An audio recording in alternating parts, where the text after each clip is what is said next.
Hi, how are you this morning? It's a pleasure to be here. Hope everybody's energized. My name is John Osterholtz, and I'll be a moderator. I'm with CSC Corporation. I spent 35 years in the federal government and about 15 in the private sector, so I've failed both places. With that, let me introduce this fine panel. Some ground rules. The center of gravity for this panel, this whole discussion, this session, is you. It's not us here today. We're facilitators. We're to facilitate the kind of dialogue, discussion, perhaps dissension, cybersecurity being such a smooth and easy thing, that would make this interesting and rewarding and for you all. So with that, please interject, disagree, get into discussions. I'll moderate as things go. So let me introduce, if I may, on the audience left, we have Anne Baron DiCamillo, who runs US CERT, right? That is the ultimate within the .gov environment organization that allows us to understand, characterize, and deal with cyber threats. Next to her is Sam Chung. Sam is with Hewlett-Packard, HP, and he's responsible for the global business that HP does in cybersecurity. So he has responsibilities and contacts around the world and is an excellent source to look at how the rest of the world is seeing cybersecurity. Brad Nix. Brad is with us, and he's with the Food and Nutrition Service, and he's the Chief Information Officer for Food Information Services, and you associate them perhaps with the nutrition augmentation programs like food stamps and so forth. So there's a person who's got his pulse on the public-facing side of government and with all of its interesting challenges. Last but not least, but we have Kathy Conrad. Kathy is with, of course, you know, as Principal Deputy Associate Director for GSA, Office of Citizen Services and Innovative Technologies, and she has under her FedRAMP. So we've got all the food groups for interesting conversation today. And then last but not least, we have Jeff Iselsmith. He's on audience right here. Bracketing us, we have a DHS on audience left and DHS on audience right. He is the CISO for DHS. So he has that responsibility, weighty as it is. So that's our panel. Let me kick it off, if I may. And in the process of doing that, allow these ladies and gentlemen the opportunity to say just a few words about what they're all about. For DHS, a lot of our treasure, a lot of our effort, a lot of our initiatives, a lot of our responsibility is focused on DHS in the area of cybersecurity, whether it's in the research and development side, the technology side, whether it is in the operational side, whether it is in the fact of being able to characterize. A lot of effort is going into that. It may not be apparent to all of us in government as to how we can, in fact, gain advantage from all that. How do we leverage all that incredible amount of work that's going on? And so as you all go through that from DHS, it was suggested to me by members of the audience here that to give perhaps some of the smaller agencies an opportunity to understand how they can hook in and become benefactors for all the work that DHS is doing as an activity. The internet, very simply, is built by better angels for better angels. That's both its promise and its curse. And so we have a number of folks here from, if you will, delivery parts of internet-enabled capabilities from the government to be able to talk to. So with that, I'd like to just walk down very briefly from audience left to right and give us just what you think is important. Good morning. Can you all hear me? I'm Baron DiCamillo from US CERT at DHS. Big data and cybersecurity is a great topic. I'm really looking forward to being part of this discussion today.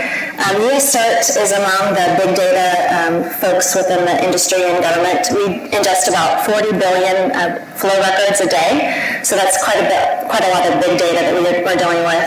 The big data problems from too many logs to too much records, not enough time, horsepower to find all of those needles in all of our haystacks, going from signature-based type techniques to anomaly detection. And these are all part of the discussions I think that are going to be interesting for this panel to get into further today. I look forward to the discussion.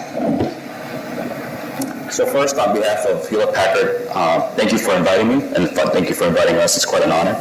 So this is actually my favorite part of my job, is to actually meet with leaders, CIOs, and chief information security officers, talk about the most compelling problems for them for the day. So this year alone, I've actually had private dinners with about 300, not like a date or anything, but just private dinners with about 300 CIOs. And big data always comes up as one of the most challenging issues for them, just from something as simple as, what is it? What does that mean to me? So I'm really excited about this panel and discussion I'm going to have with you today. So thank you. Thanks. And I'm delighted to be here to talk a little bit about the intersection of big data and cybersecurity from the perspective of my office, and particularly from FedRAMP. As we authorize more and more cloud service providers, we're really building momentum on continuous monitoring, which we see as a very, very valuable asset and avenue to exploit and use all the data that we're getting to help strengthen the security posture of agencies across the government, and also to help industry strengthen their own products. Ben? Thank you, Kathy. My name is Brad Nix. I'm the CISO at the Food Nutrition Service. I'm excited to be here because I feel like I'm sort of in this place where I'm representing the smaller and the medium-sized agencies. I think that technically at 1,700 federal employees and contractors at the Food Nutrition Service, we're probably qualified as a medium-sized agency, but both of these types of agencies have a really big challenge right now in front of us, and that is that we're responsible for representing programs, and in some cases programs that are funding and flowing a substantial amount of money, or providing a substantial amount of service support, but we don't necessarily have the same budget available to us to provide critical information security services, amongst others. So one of the big things that we're taking a look at as an agency is, within big data, is how can we get access to the big data that is provided at other agencies, specifically at DHS or some of the other agencies at our higher level, at the Department of Agriculture. How can we get access to it, and how can we actually staff resources that can provide strong analytics against that data to support our mission and to support our program? Good morning. My name is Jeff Eisensmith. I'm the DHS CISO. I'd like to talk to you today. Thank you for the invitation. But, I think the focus I'd like to go on today is within DHS we have continuous diagnostics and mitigation. It's going to be a generator of big data for sure. And some of the strategies we're going to use to put that to best use. So I look forward to the conversation. I look forward to your questions. I'd like to take a poll. How many people here are in the cybersecurity field, or in the security field in general? Just let me get a good feeling for it.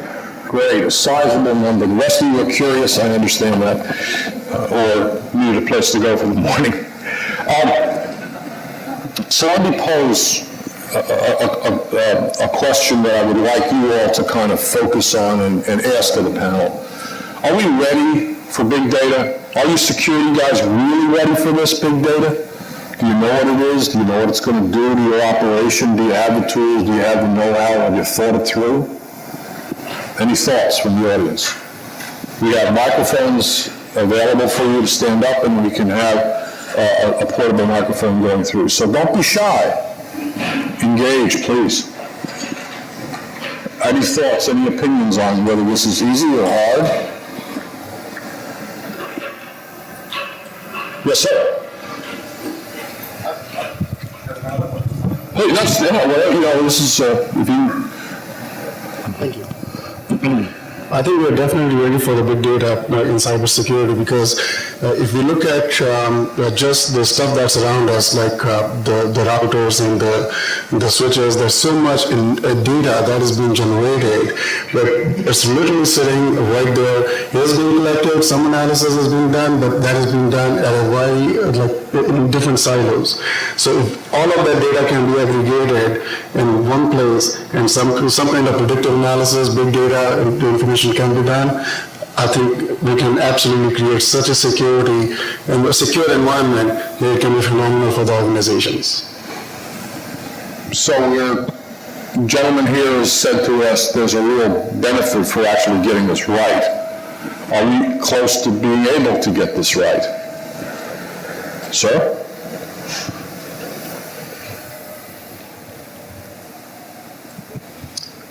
Morning. So I'm ex-ArcSide and various other SIM vendors, no longer in the log world, thank goodness. And I think from a horsepower standpoint and computing standpoint, we can tackle big data. I think there's lots of great technologies that can crunch in lots and lots and lots, 40 billion records a day, keep them for years at a time, and sift through that in all kinds of interesting ways.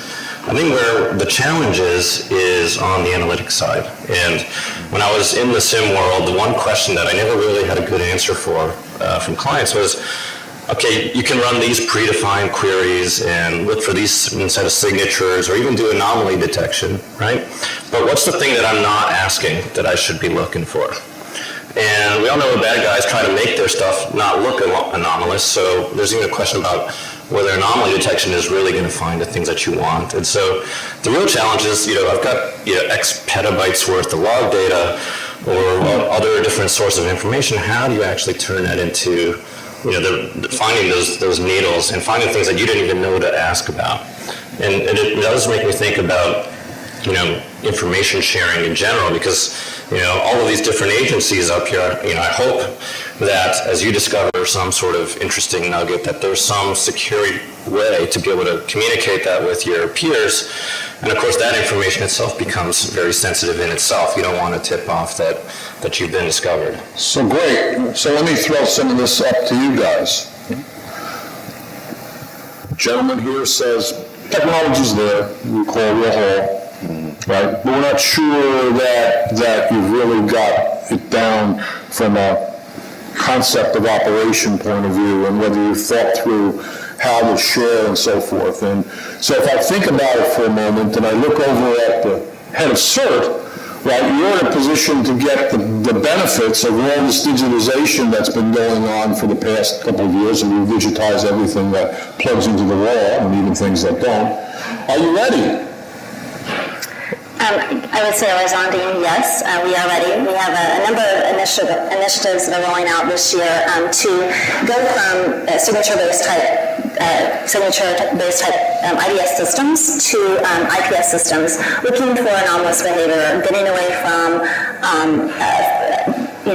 things that take up to 72 hours for us to detect, and looking at things as it's happening, heuristics, and those types of capabilities. With the introduction of the E3A program, it's Einstein Accelerator Program. We're looking at IPS, or Intrusion Prevention System type program. This information is shared across the .gov, and then we've also extended that information to critical infrastructure with the introduction of enhanced cybersecurity. So we're trying to take this information that we look at as we're looking at 40 billion net flow data records a day, turn it into indicators that we can then share out to different communities and constituencies in either products or indicators as they're applicable to those programs. So Jeff, let me ask a basic question. It says, what does big data look like to the audience? Do you guys have a picture in your mind of what big data and its use in security might look like? Because I can give you one now, and that is, we all do scans, or hopefully we all scan your networks and look for vulnerabilities, right? And at DHS, we're about 250,000, 300,000 nodes. That's a lot of data that you get every single day. Right? Is it actionable? Well, if you just have 300,000 discrete pieces of information, the answer is no. Right? But ideally, what would you like to see? You'd like to have each and every information system security officer have a dashboard up in front of that individual. He or she would be able to look at that dashboard every morning and know who are the top bad boys in my system, the ones that need to be remediated, the ones that have vulnerabilities that just popped up, that the patches are out there but they haven't been implemented. Where are 3 systems that I knew were on my system yesterday, but they're not on the dashboard today, and they're blinking lights as to where they've gone missing? these three things just came up, I don't know what the heck they are. I have to prosecute them to find out what this is. This is the promise of big data. And to me, it's all about what is the dashboard you choose to put in front of you to get actions. But you've just characterized big data as not as a promise, but a nightmare. It's going to cause you all sorts of complexities. You know, you'll get the dashboard in a million years. You just saw the previous things. I have that dashboard today. Not everywhere, but where I have really sharp operators, where I have the resources, I have this dashboard today, and I will tell you, it is a wonderful thing to have, because instead of throwing up your hands saying, you know, I got so many problems I don't know what to do, we're able to focus and get great security return on investment every single day. That's the key to it. Any thoughts on this subject, or have we exhausted it? I think there's a basic question that's out there that when I talk to IT leaders and security officers is big data means different things to different people. And if I asked every one of you here, what's big data to you, I bet we get very different answers. There's no real, and that's part of the big challenge of big data. It's actually marketing nuance. How is big data any different than the data that you have? What's the actual functional definition? Is it petabytes? Is it the variety of data that you have, structured versus non-structured? Human-friendly versus machine-friendly? So all those complex questions that you really have to delve into is really hard. And also, there's different data sets. So the conversation we're having right now is about the big data of security. But there's a whole new, different world out there where there's actually big data concerns about the business and mission, which is very different.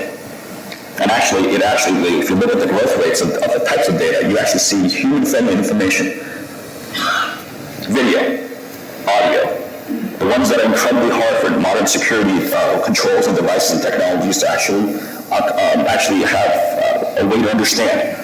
So I think, we actually have different set of conversations based on the audience. It's really important for us to delve into what the compelling questions are for the day, because it's really interesting when you actually sit with security folks. They're very much into looking at machine-readable structured data, what's coming out of our logs, what's coming out of our SIM, what's coming out of our DLP.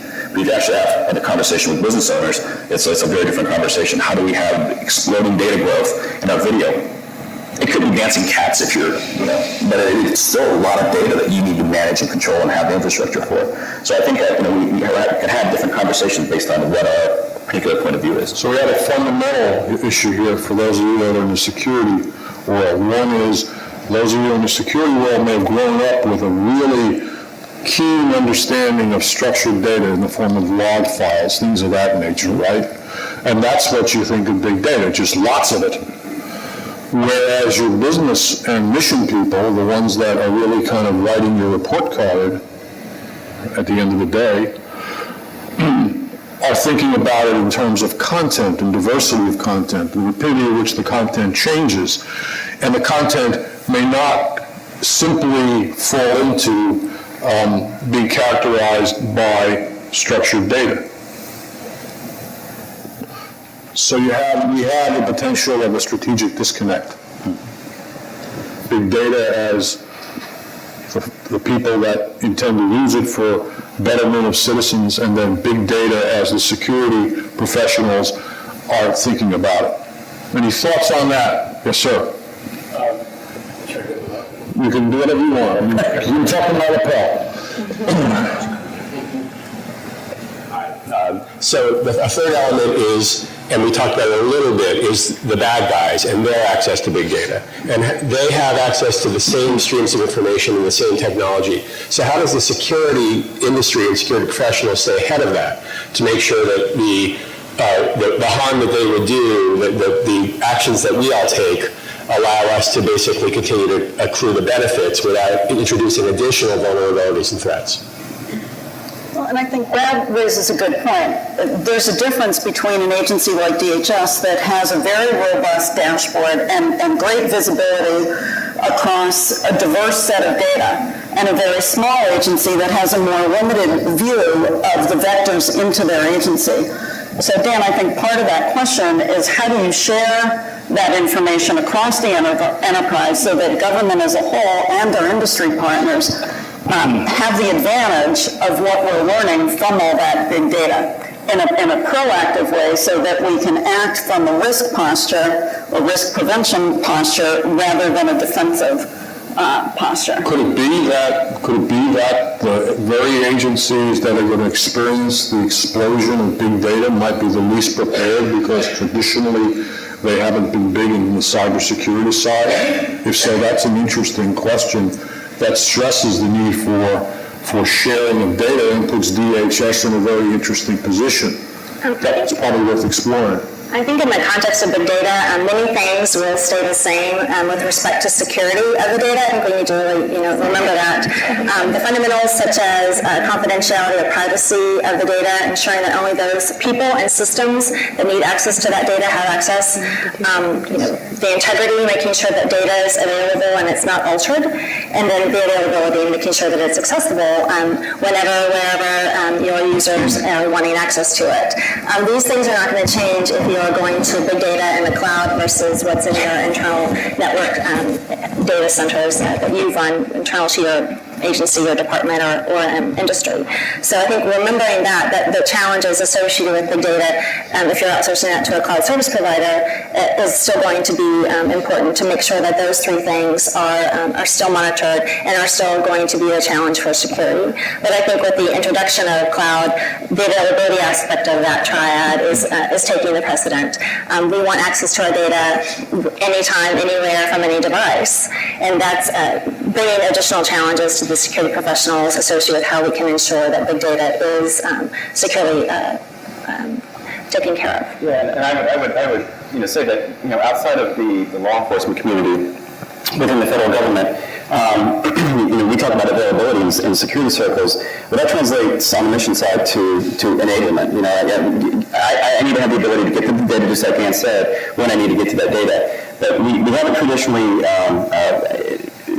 I think, across the federal government, being able to identify and secure our data has always been a challenge. I know that it's that DoD and IC and law enforcement, they've had their own challenges, but I think that they've got a little bit more of a culture behind them that understands what needs to be done and understands what needs to be fixed.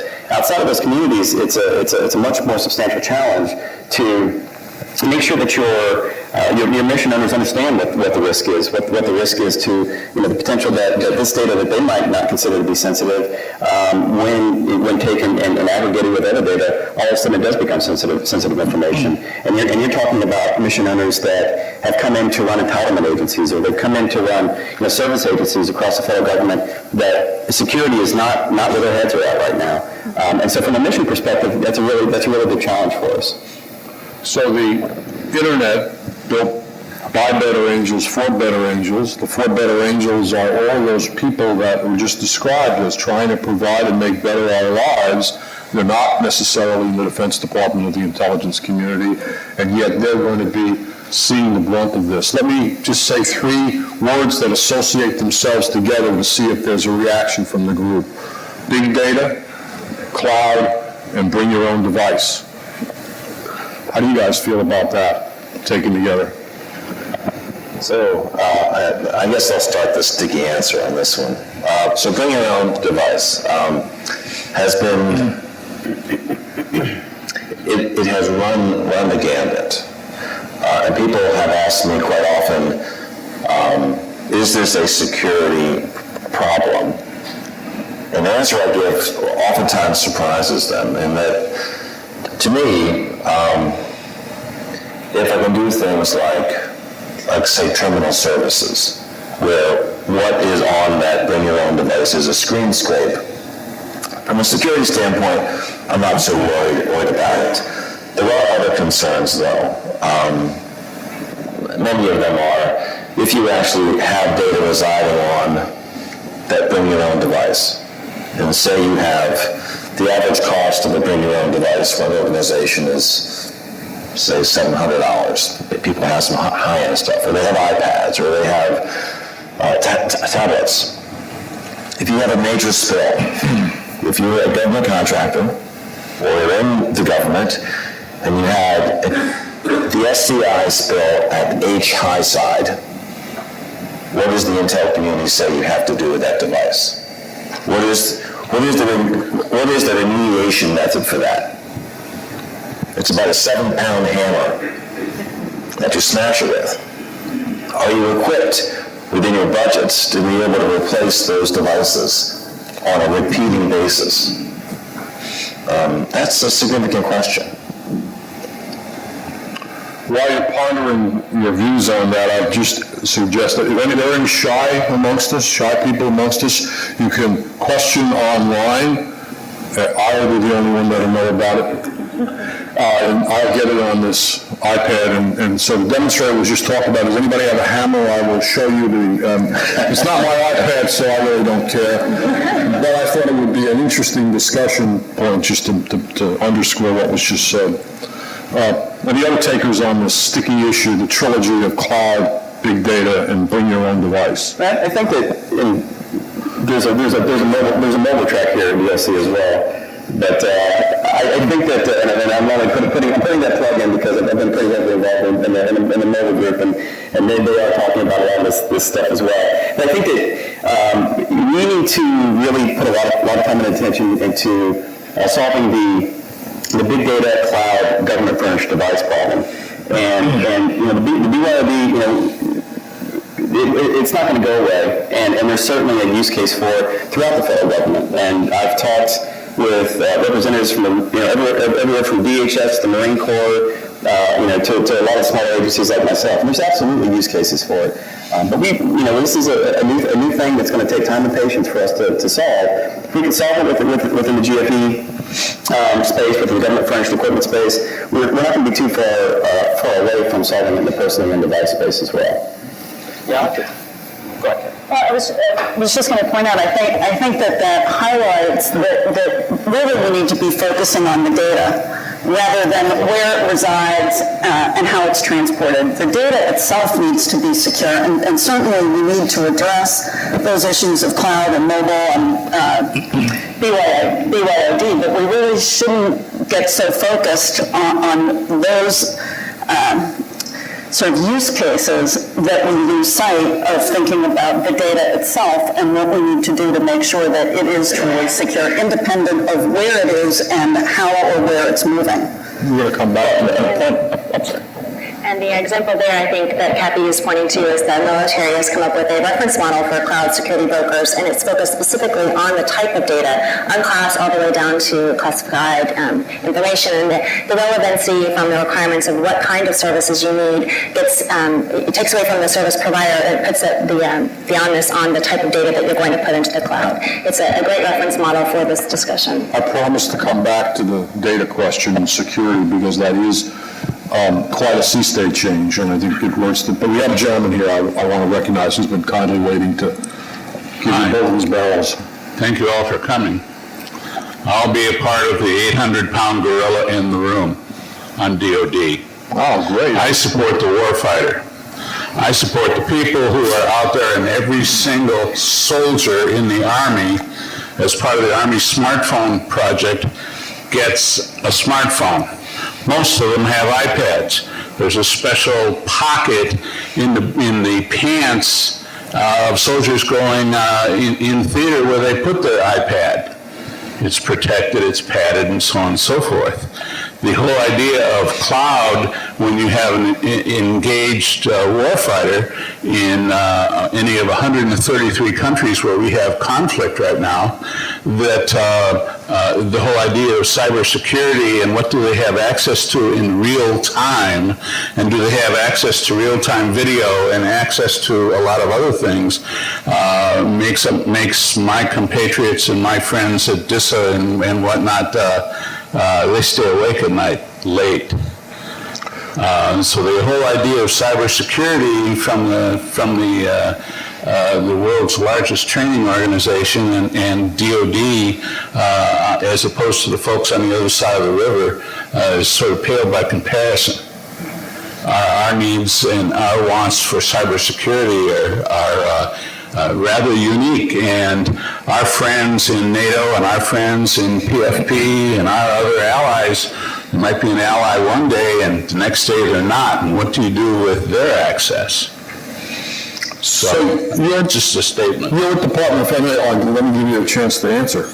You're at the Department of Defense. You just heard more than one of the our interlocutors up here talk about the DoD has it knocked. I mean, they're just giving you all sorts of accolades. You that confident? Say again? You got cybersecurity down, Pat?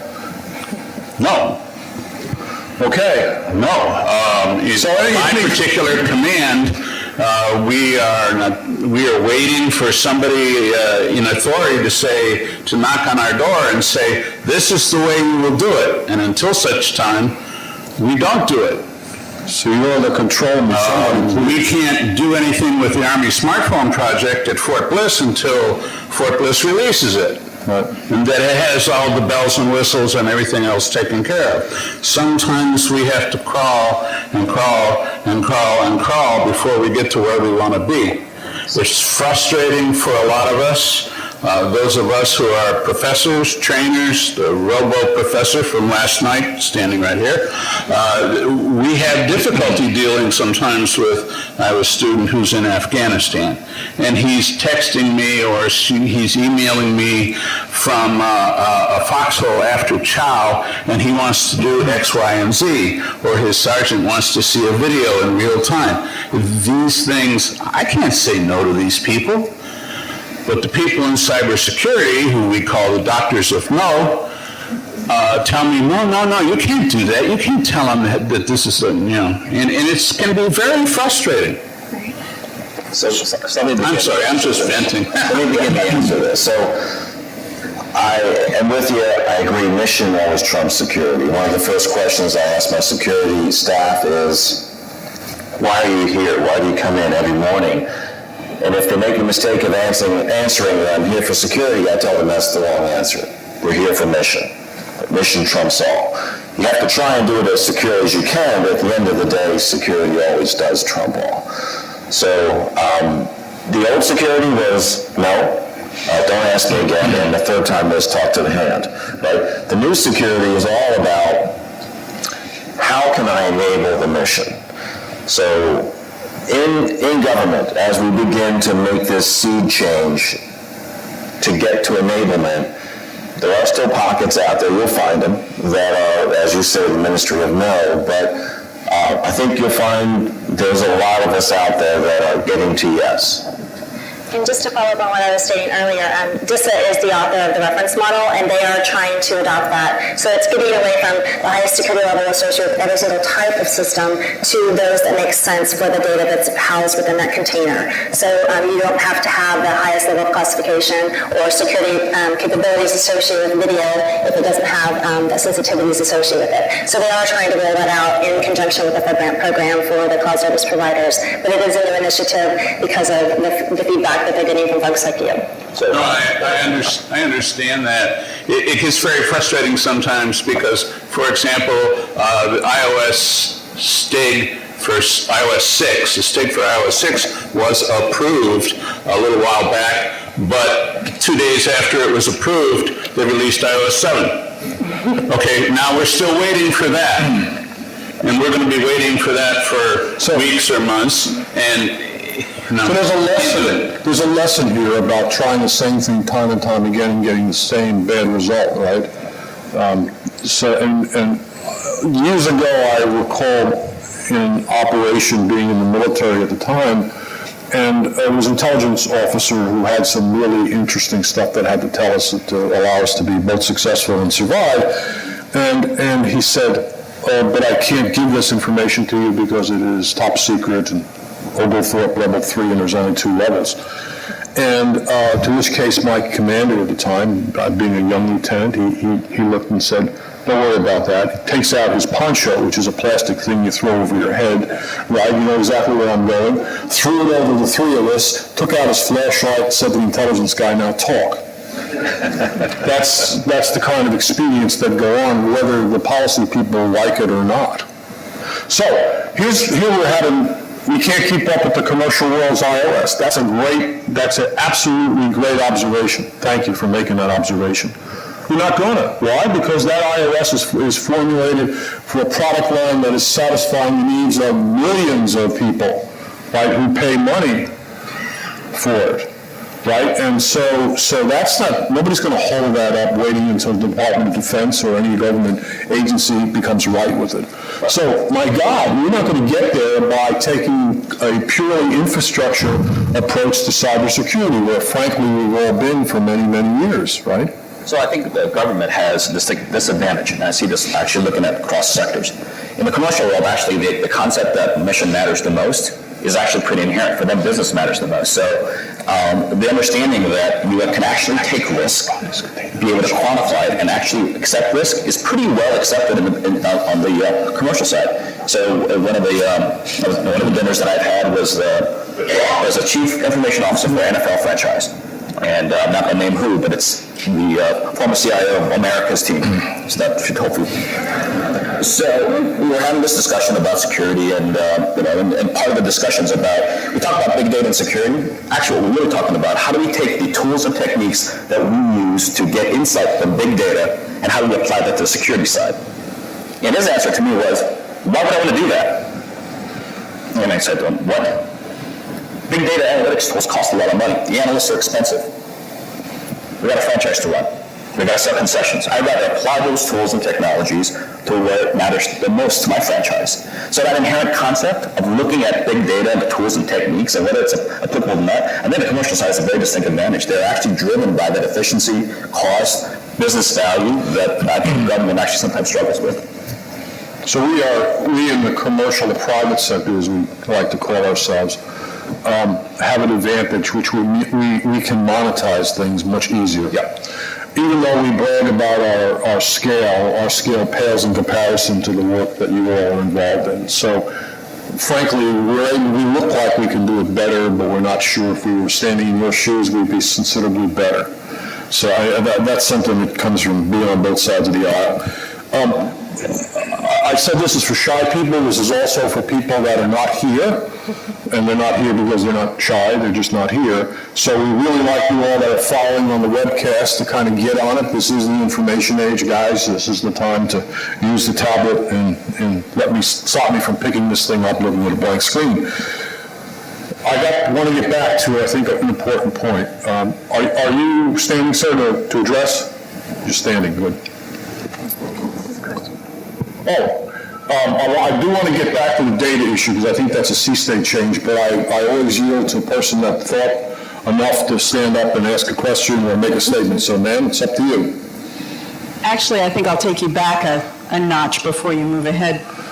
You're making sort of omnibus reference to the infrastructure, and I don't mean to throw a wet poncho on the discussion, but the reality is today that the infrastructure that we have out there is disparate. You guys all have your own data centers, you're sending this application to the cloud, and I'm not sure that a lot of enterprises really have a good handle on what's where. And the different infrastructure providers, cloud providers, if you will, are using different tools and techniques and different levels of analysis on the data, the big data, and the security tools that are applied to them.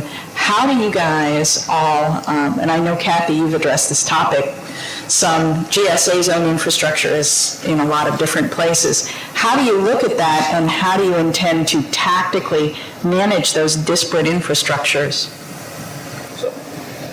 So that's an excellent question, the one that we get a lot. So it's about, we can only do big data analysis in basically two ways. One is aggregate the information, which causes its own risk, or two, interrogate the information in place. That's it. Those are your options.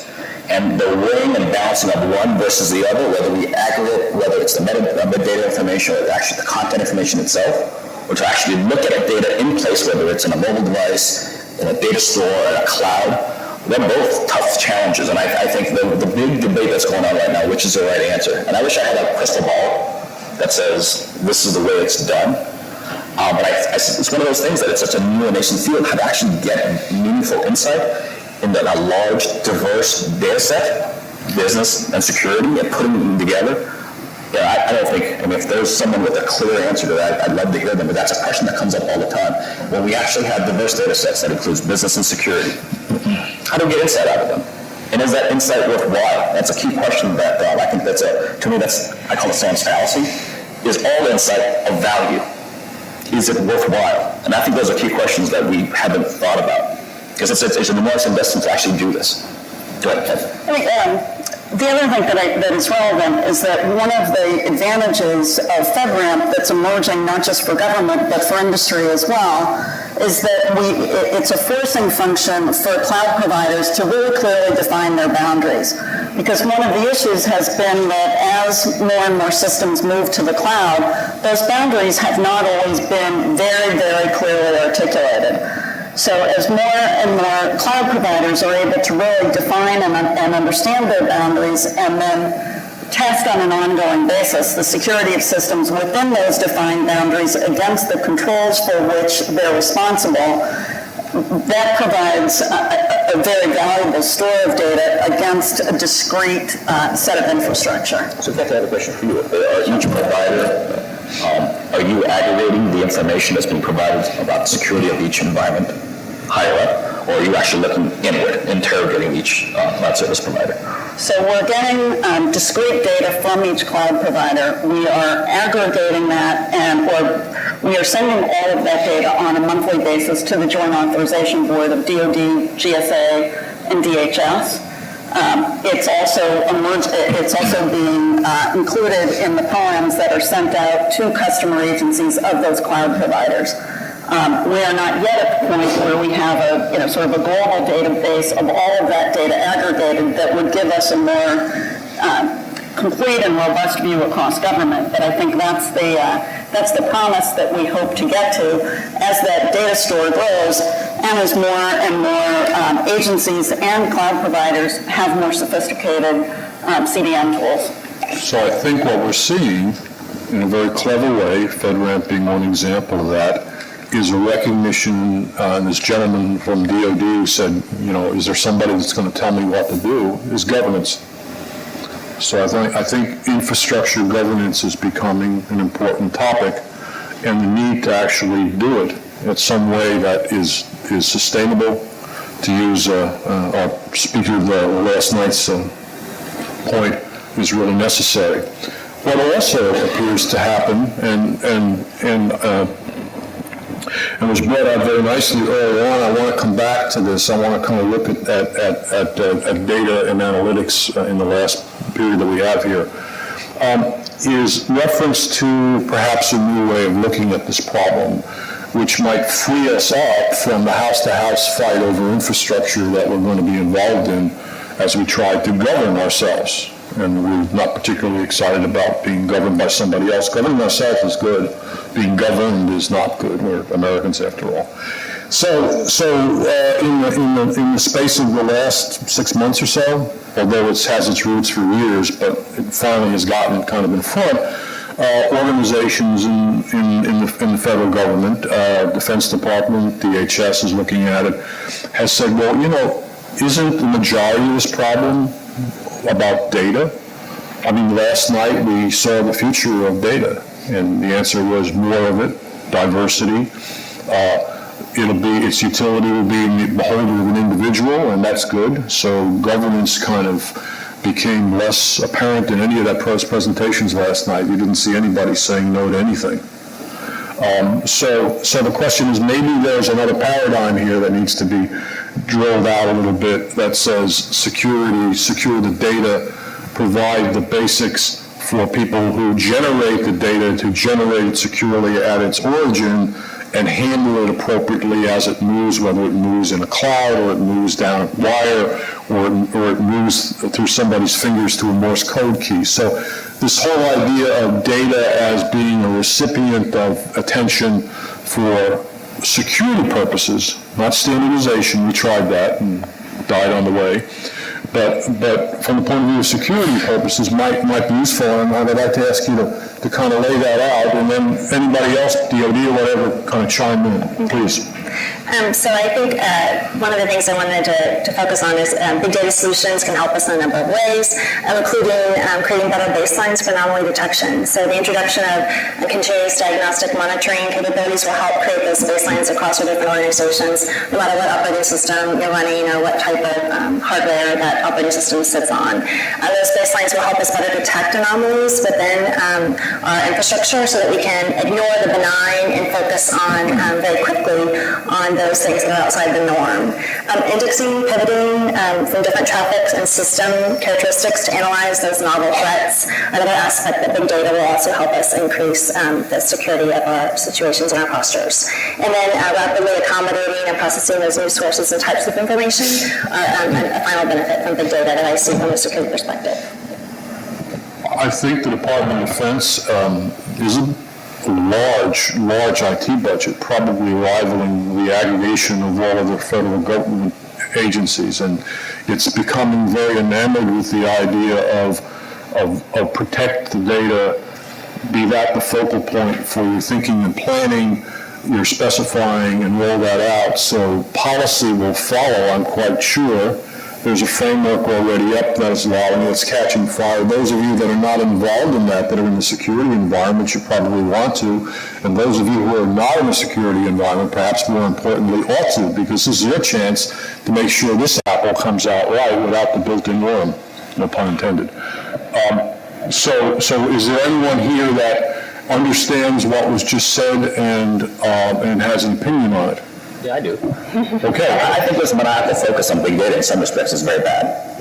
I think the efforts that we've taken over the years to secure things like data at rest actually have been pretty beneficial. There are mature technologies out there.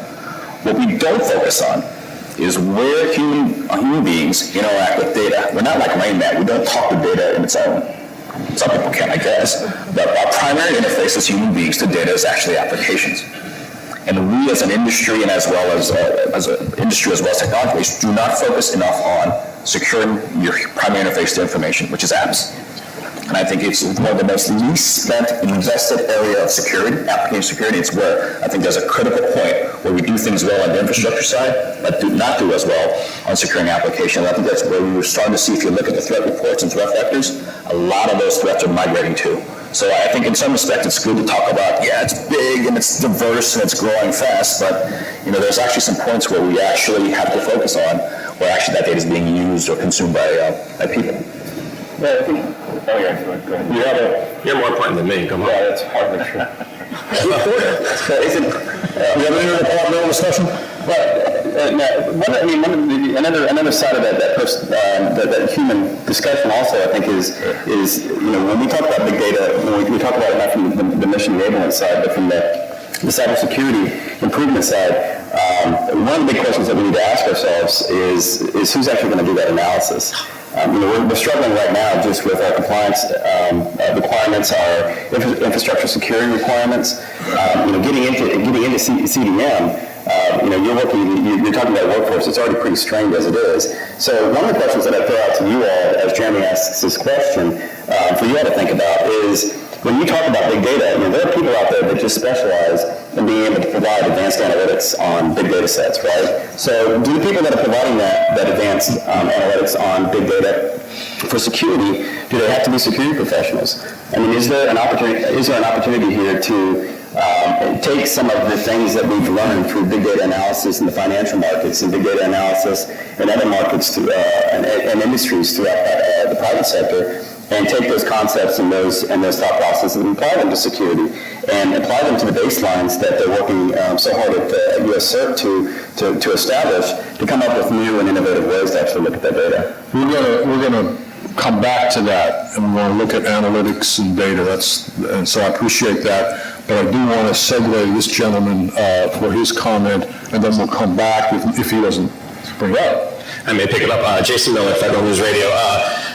That's actually, Brad, you kind of stole my idea a little bit, because the one thing that's not being talked about is the workforce issue. And in fact, we just actually did a panel Friday on this specific issue, big data and cybersecurity.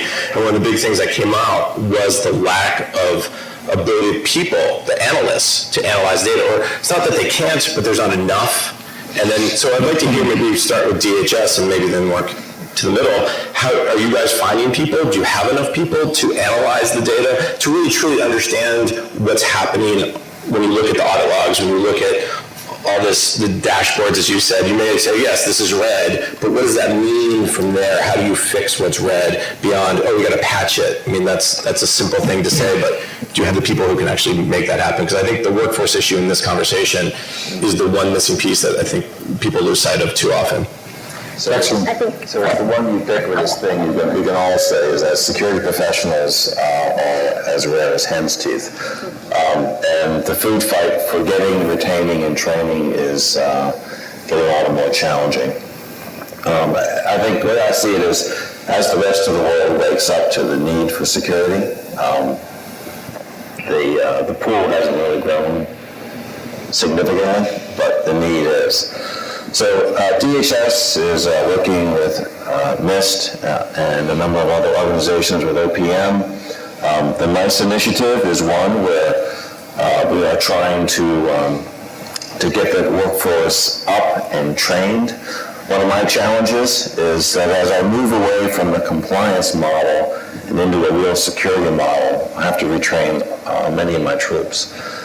So I would say right off the bat, it is a significant problem. It is being worked. The scope and scale is a big one now. I think that's one of the best questions to date. I think that's excellent.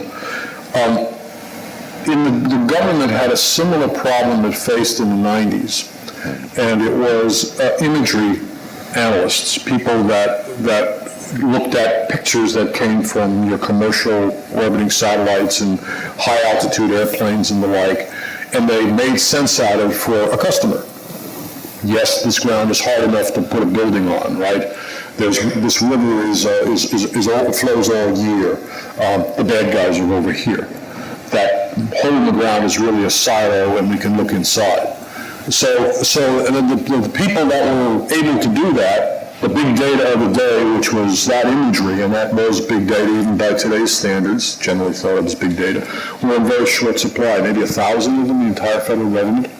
They were essential for getting us thinking out of a whole lot, and we found ourselves in the missile crisis in Cuba. Those guys that Dino Burgioni and all that came in and briefed President Kennedy on what it was with the pointer on the board, looking at all those little spots in the Cuban countryside. In the 90s, the government chose to centralize the management and creation of that talent in an organization. So they took a bureaucratic approach, created an organization called NEMA, National Imagery and Mapping Agency, which went through an operational evolution, leavened by war and so forth, into what we have today as the National Geospatial Intelligence Agency, taking on the thought of observational physical data isn't necessarily imagery, but in fact, kind of birds of a feather sort of thing. So it's all about the National Big Data Agency. And there, the imagery analysts are tightly managed as a professional group. They're trained, even the ones that aren't necessarily working in the national security side get the training, the basic training. So there's a level of interoperability at the cerebral space that exists. We don't have that in cybersecurity yet, and maybe we need to. We may not want to or have to go as far as an organizational approach. DoD has stepped out and done that with Cyber Command, right? And so you can see where that's going to go. So I think that's an important issue of how many we have and so forth. If we go back to the analytics, because big data without the ability to make sense out of it is just, storage. I think a lot of times when you think about tools, the tool is only as good as the person who's using it. And so I think from our perspective, the three things I always hear from potential cybersecurity experts that want to come and work for the government is, do I have access to cool tools? And then, do we have cutting edge type training to keep their skill sets up to date? And then the interesting data aspect, check on that one. But those are the three things that we struggle with when we're trying to retain and hire additional cybersecurity professionals. And working with those three aspects and then programs like what Jeff stated to try to attract that talent and create those position descriptions that clearly identify the type of professionals that have that training, have that expertise, and then have a continual program that they can get into once they're on the government side. So how do you, I think there's a corollary question, though, that we have to ask ourselves, which is there a need to distinguish the subject matter expertise of cyber from the analytical skills to look at large volume of data and find patterns and other clues as to underlying issues where there may be synergy across subject matter areas? So are the people who are doing pattern recognition and data analysis on healthcare data finding clues related to fraud that may be informative in the cyberspace? And so how do we get that kind of cross-fertilization so that as we gain expertise in big data analysis, we're able to apply it to different functional areas rather than creating silos of cyber big data analysis, health big data analysis, financial big data analysis. So maybe, Bobby, that's something that your panel next will take up. great. So we've now turned the corner here. We have both barrels, both microphones in use, which is good. Sir, you're first. Yes, I have a question from the Yammer community in the social world out there, and it says, I'm interested in the thoughts of the panel on what they think of the cloud and software industry as opposed to the systems integration community, and what should they be doing in cybersecurity? Can anyone comment on that? And I think that's perhaps on the heels of this morning's Innovation Fellows discussion and interesting. Can you repeat that question? I'm sorry. Compare what you think the cloud and software industry is doing or should be doing in cyber versus the systems integration community. So I'll give you perspective from HP's side, because actually in many respects HP is both. You have enterprise services business that's formerly EDS that does the systems integration and IT infrastructure work, and then there's also the as a service side from a software standpoint. I think what you have to focus on is, and this is where I think the federal government does a great job, is a standardized set of requirements you need to meet, whether you're delivering software as a service or infrastructure as a service, where you can actually need to deliver that service consistently. And if you look at the commercial side, it's free for all. You want a standard, you want this SLA, you want the controls to be this. There's no way for all providers to look at it on a consistent basis. So I think on the government side, it does a fantastic job. Things like FedRAMP that allows you to look at the problem in a common way, whether you're a system integrator building that cloud service for you, or a software provider that actually has that's modifying that service to deliver into the government. So I think government has an enormous advantage in the cloud space. And when I talk to CIOs and commercial, they actually look to the government as being one of the leaders in cloud. So to me, it's exciting because I come out of the public sector to always go back and say, you know what, this is there are things in IT that government actually really excels at that you need to think about it and look into. Well, I think it's I won't say frustrating, but sometimes it's surprising that as long as we've been having this conversation about secure software development, you know, how when you go in and you do a penetration test or you do some other sort of assessment of software code, how many buffer overflows you'll still find, how many SQL injection vulnerabilities you'll still find. And I think that you talked about the NICE initiative. One of the things that I really like about it, and I like, although I don't like to work within silos, I like how things can be organized into silos, so I can clearly talk about different functions and features of things. And within the NICE program, you know, they've done a very good job defining different kinds of security professionals. And within software development, you know, I think our software developers, in as much as they are, you know, the creative part of our world, they need to understand that there are certain things that they need to do at a minimum in order to secure their code. And continuing to work with our software developers in that aspect, I think, is extremely important. So I'll just add one little tidbit to that. I don't want to bug out the time for questions here too much, but I think it is key as we become more mature security-wise.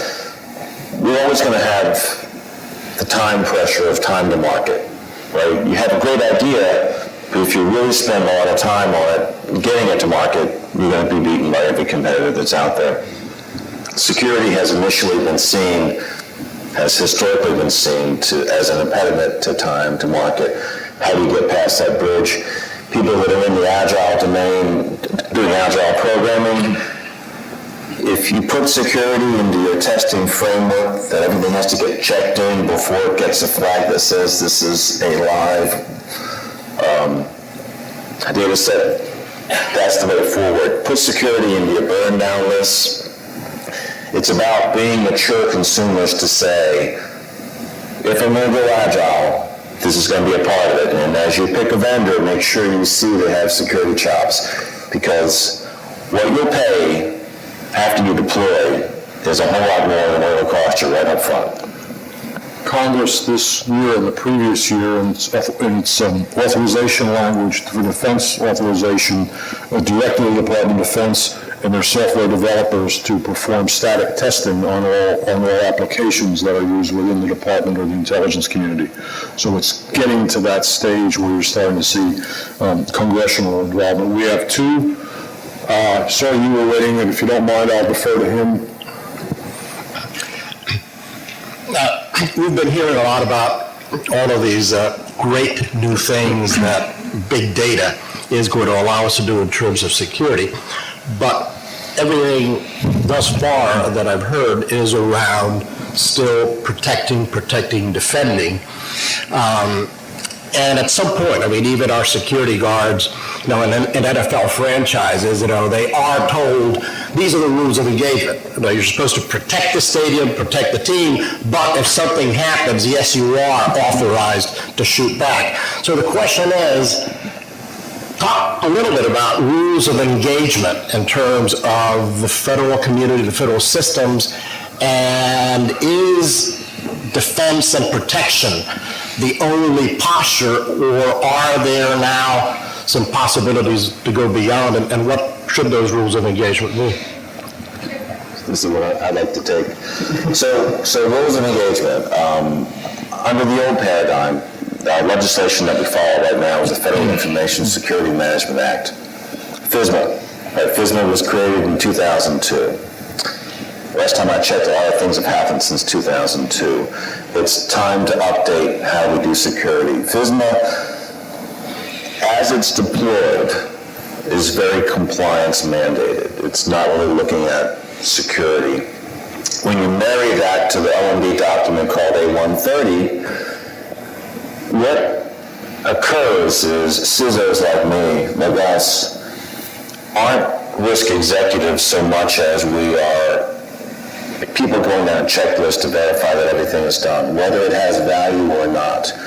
We're changing the paradigm today. We're working with the White House, with NIST, with OMB, with the Federal CIO Council to change how A130 and FISMA is enacted. We're moving to a thing called ongoing authorization, where as risk executives, you're going to say, I'm going to focus on these controls because these are the ones that really matter to me the most, and these not so much. And as a risk executive, I'm going to make a conscious decision to focus and defocus, if you will. So the rules of engagement are in fact changing. There's a lot of support within leadership to do this. So I would say stay tuned. There are some very significant changes coming. I'm going to go to the next question, but first the poll. How many here are not security professionals? You got your job is to make it happen, like make the agency work, make the business work. What you're seeing now is a new understanding of outreach. The security professionals are saying they've come to a point that you'd like them to get at. It's not about no, it's about so.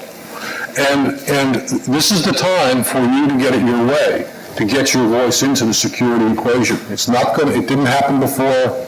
Lots of reasons why. These guys would love to draw a line and say, that was then, we are now, and help them. So those of you that are not security people are probably one of the more valuable voices that need to be heard in this environment right now. So, just to add to that, though, I would say that and that's an excellent point, and I totally agree. But for those of you that are in those program roles, come to the table prepared to talk about risk. Because when we have that discussion, we need to understand, where your risk tolerance is, and you need to understand where your risk tolerance is, and you need to have kind of an educated discussion about that. Because if you don't, then the point's completely missed, and then we're the ones that are doing all the assumption gathering and everything, where it really actually should be you and programs that is the one that's doing that work. Garbage in, garbage out. Original question, John. The question of what's the rules of engagement beyond protection. So you, as short answer, technical professionals, you actually have a huge smorgasbord of tools. You can actually do response actions and deploy overwhelming denial of service attacks against people that are hitting your ports. what's appropriate level of engagement for you is going to be very different than by who you are. If you're NSA folks here, it's very great. If you're a commercial entity or a civilian agency, probably not. So I think that's a very nuanced question that really depends on the context of who you are. The British government gave orders of marque to privateers to maintain their lines of communication supply open in the 1400s, I guess. Yep.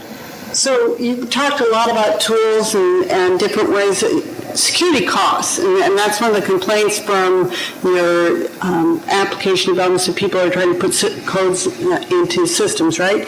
Is when security on top, it costs extra and they don't see the value. So one of the things that I've seen is mandates for continuous monitoring. We've implemented continuous monitoring at an agency, and that for CMA compliance. And doing continuous monitoring through a tool will drive down costs over the long run. Of course, there's costs initially to buy licenses and to train people, to build the dashboard that you were talking about. It doesn't actually mitigate the risks, of course, because that takes further action, but it tells you where your risks are on a continuous basis, so you don't have to wait 3 years to find that out. Can you kind of talk about continuous monitoring and how you're approaching that, and other ways that you see of driving on cost savings in security? I could take this one too.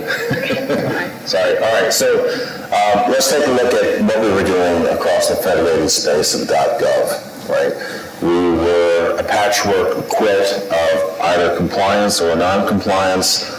A lot of different products, skill sets. The White House looked across it as well as Congress, and they said, this is unacceptable. We have to raise the bar. We want some standardizations. And so out of the White House came the CAP goals. Right? These are the goals that look at our FISMA scores and judge the federal government by a single bar. We know that this is a fiscally constrained time, and so Congress earmarked money for continuous diagnostics and mitigation. Those agencies that don't have capabilities, CDM is authorized to help get it instantiated. But more importantly, this is a $6 billion buy. GSA is an enormous partner with us in this. The vision of this is the federated model wasn't working so much for us. We wanted to have an enterprise buy, an enterprise model. Volume buys driving the cost down through the floor. The more the government buys, the more the discounts come. Standardization of things like SCAP, which has always been a nightmare for us, is eventually going to happen because of this. And it's open to state, local, tribal. We are having engagements from states like Colorado. It's wonderful. They've been looking for a way to get into these products at the price points the federal government has only had available to them. So the future is bright. I've been called a Pollyanna, but I truly believe this is the wave of the future, and it's going to be a good future. Okay, great. If I may, we have... An additional point, though, on that, as far as the incident response associated with that, when you're looking at a baseline, you can quickly identify and prioritize your incident response team to those vulnerabilities as they're released. So I think it's also going to be a savings using the dashboard so that you can really prioritize your limited resources to those incidents that have a real event or a real life threat associated with them. Just want to add that piece. Great. I'd like to then, in the precious amount of time you have left, we've achieved a new milestone. We now have both microphones going with a lineup. So great for you guys. Let's see, you are next, sir. Thank you. One of the things I think appears to me we've been kind of hitting around is, big data often involves a discussion of lots of data. And there's an argument out there that the amount of data is actually pretty constant relative to the computing, storage, sort of the infrastructure power that's out there and available. And what the problem now is, the real big data problem is not the amount of data, it's the velocity of data. That there's so much demand for having it now. And that kind of goes back to Sam's point about the video, the audio, the mobile devices. Everybody wants it now. And there's so much data out there that's necessary for now. It's of no use 2 minutes from now. It's only of use now, and people want that connectivity. So as we move to the cloud, which is actually, I think, probably trying to make it more available at a better cost point for everybody. What do you do? What's the thought process in keeping the infrastructure that supports it, i.e. the cloud, the data center, the electrical grid, everything that goes out, to making all that secure so that somebody doesn't trip a trigger, a single point of failure that cascades down, that takes all this out, both. I don't care about the dancing cats, but when it takes out the mission critical stuff, that's where it could be the problem. We have 3 minutes, we have 2 people left, so. So I'll answer that question very quickly. I think what you're going to see is this. So big data is generally defined by 3 things, right? Volume, variety, and velocity. But I think what you're going to see is a rise in is value. Because big data to you can be a small agency that has 500 terabytes of data that's critical to what you do. That's big data for you. And I think you're going to see a lot more segregation in the type of data that you have, not all data is the same, and focus on what are the things that the petabytes of dancing cats that you can put on a public cloud provider, and the real mission critical stuff that you may actually have to put in a private cloud. So I think you're going to see that information management information management that I think we're going to be more and more required as we move forward with big data. Barry, 2-minute warning, you're up. I wanted to bring the circle back to the software development question. I've been doing software development for quite some time. And my general question is, how can we make big data and security cool for developers? I think one of the things that I see in the federal government is that we have a lot of confirmation bias that says we're going to collect all of this data. We're going to have a big environment, we're going to process, we're going to do the analytics on this data, but we're not doing anything to really deal with the technical debt in our environment, right? And, as a software developer, I think some of the, growing and emerging communities are starting to understand how to master these tools better than some of the folks are on the infrastructure side. Yet the tools aren't accessible to developers. And to me, I think there's kind of a cultural shift in agile development that says, well, yeah, we want to get something out of the door, but we also want to be able to use modern tech tools and technologies to get them out of the door. But we've really got to create a culture that makes developers want to appreciate the value that they can build. Like for me, teaching developers the value of the information in their log files. All of a sudden, when people realize that that's an important thing, that people are going to be reading those log files, they might actually do something consistent with those log files. On the other hand, if they don't do that, and we're collecting this data and we're going to retain it for years, and we're going to write analytics on top of this data, there's a data tax associated with that. The greatest analysts in the world can't really change the fact that the technical debt that's not really recording our transactions and our SQL injections and all the stuff that we're doing now to secure our current systems needs to change in the development community. At least to me, security tends to be something that comes in with no, we can't get that out of the door, or you're not in compliant with this particular policy. But the tools that are available now to software developers for operational analytics and whatnot are there. I think that a lot of people in the software development community that want to be able to use them, but they have to balance this stakeholder need on their agile project with a product owner that may or may not appreciate that. So the general question is, how can we make cybersecurity cool for software developers? As a former software developer who's now in cybersecurity, I found a way to bridge that gap. I think, like you said, placing the importance on the development and the long-term benefits associated with that, instead of having to go back and redesign because there's a vulnerability associated with your software. If you've ever had to do that because you didn't think about security up front, it's a painful process, and so you don't want to maybe sharing more of those lessons learned associated with that. And I think some of the big software development companies are highlighting that aspect as well. So maybe some better partnerships by the two, but I think it really is a close partnership. You need your software developer to almost be in close coordination with your security folks throughout the development process, so it does lead to redevelopment on the back end. And I think there's also a responsibility of the business owner to make clear what the risk posture is up front. Because you're not developing in a vacuum, you're developing to meet a particular well-defined mission need, and the risk posture of that business need needs to be defined up front so that the appropriate security protocols can be integrated right with the development process. every airplane has to land. I'd like you to take it in. Thank you. Hi, good morning. First of all, I want to congratulate the panel as well as the moderator to discuss this very important issue, which I believe is going to redefine how the information is going to manage in the days to come. Talking about the data processing, we have the tools which allow us to do risk modeling, predictive analysis, and all those fancy things. Specifically talking in the space of the security, why we have still not adopted the contextual analysis, why the data is still not being analyzed yet in the definition of the context, and why that piece is still yet to be developed. Well, I'll give you one answer. It's expensive. I mean, there's, you look at data sets, security data set has one set of requirements where you need to apply not only technology, but programmers to actually do the actual coding to actually get inside out. And it's not that it's a zero-sum game in many respects. IT is a zero-sum game where you have a set amount of money that you need to apply. And a lot of decisions that business makers make is, if we have a set of resources we can apply to get insight, do we want to get insight into our IP operations, or do we want to get insight into our customers or our mission? And a lot of times that emphasis is placed on business side first. I don't necessarily disagree with that.